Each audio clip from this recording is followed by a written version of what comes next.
Alright guys, what are we talking about today? Today I'm doing a tag video from Joe the Knife Whisperer, and he actually has two of them out. This one is going to be the first one that was an open tag for your most impractical knife, and then he did tag me in another one, and I thought about making those one video, but I'm going to go ahead and make them separate. So, an easy one for a totally different reason. One that I would put on the impractical list. It is one of my favorite user designs, but I do have 24 Manix 2s. That is a little impractical. A few of them are doubles. Most of them are either different variations, different steels, whatever the case may be. I'm definitely going to trim those down, I think. But this makes it onto the list just because I have so many of the same design in different steel, different configuration. So another one that makes it on the list, and I only have one of them, is the AD10.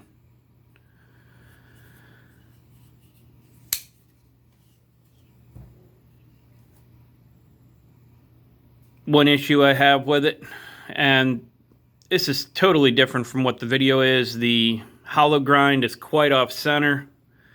So the secondary bevel here on the show side gets quite big compared to the other side. But why is this not practical?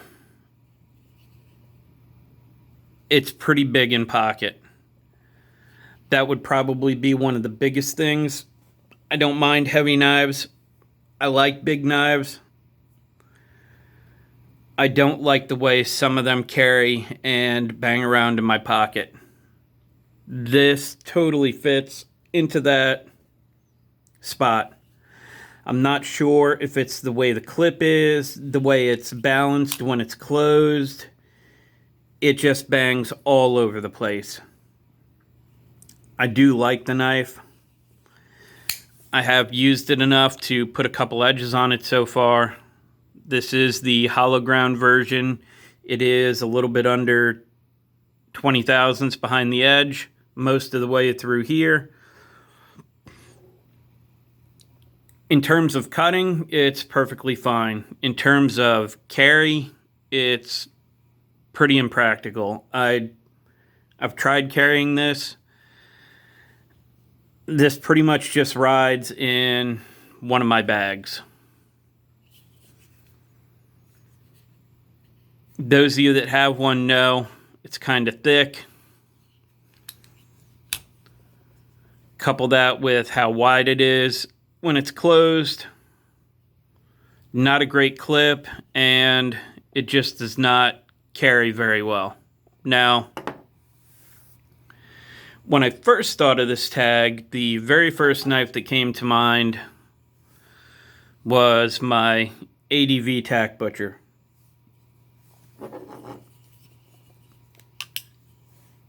You can see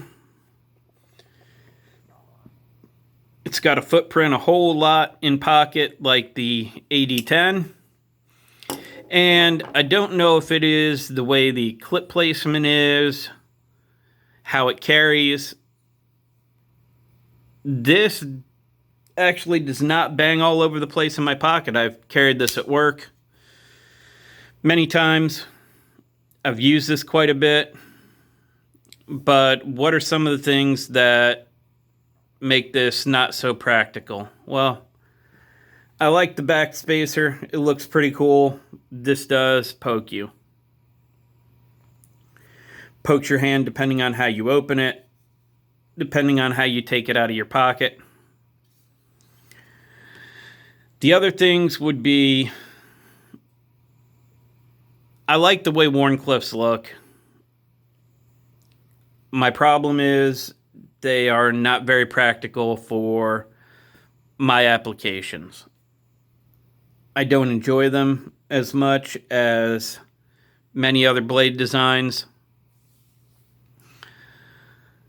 This also, at 20 degrees per side, is 30 thousandths behind the edge.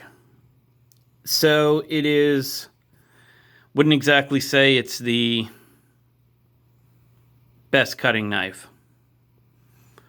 But as little practical use that I see from this, I really enjoy this one.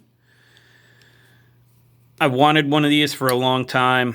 I finally got this probably about a year ago, maybe a little more.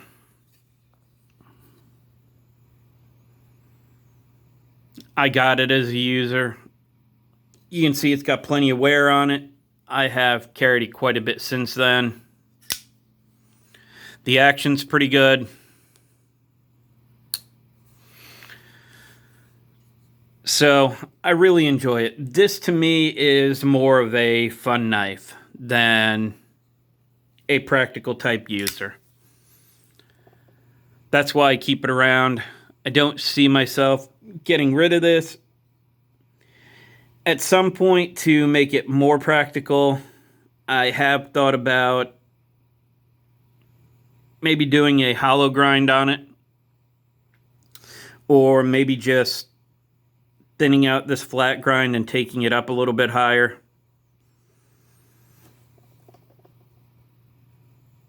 In those of you that have had one of these or handled one of these know I believe it's close to 180 thousandths blade stock. Don't feel like I'm going to lose any blade integrity taking it thinner. And the only other thing I don't like is it is D2. And I did test this a long time ago, probably about a year, and I'd say I'd probably had it about a year and a half, because now that I think about it, I did test this with a different Medford, and I need to find that footage so I can put that video out.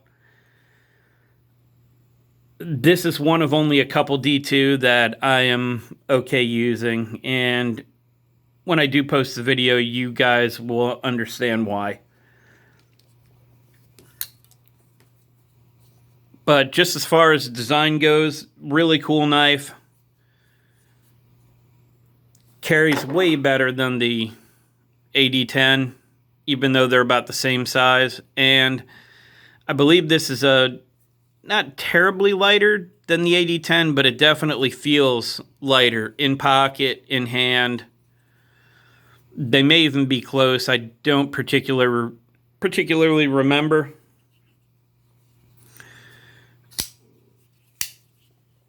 But these two right here would be my top two. Impractical for different reasons. So if you guys have not checked out the Knife Whisperer, go check out Joe's channel. He's definitely doing something a little bit different than some other people are. Check him out, see what he's about. If you like his channel, give him a sub. I know he would greatly appreciate it. I will leave a link in the description to his channel, and I will be doing the fidget-friendly knife tag that he actually tagged me in, and that will be coming out in the next day or two, along with some more edge retention testing. So check out Joe the Knife Whisperer, AD10, ADV Tack Butcher, my two for Impractical, besides the bajillion Manics that I have. But that's all I have. As always, I appreciate your time, and thanks for watching.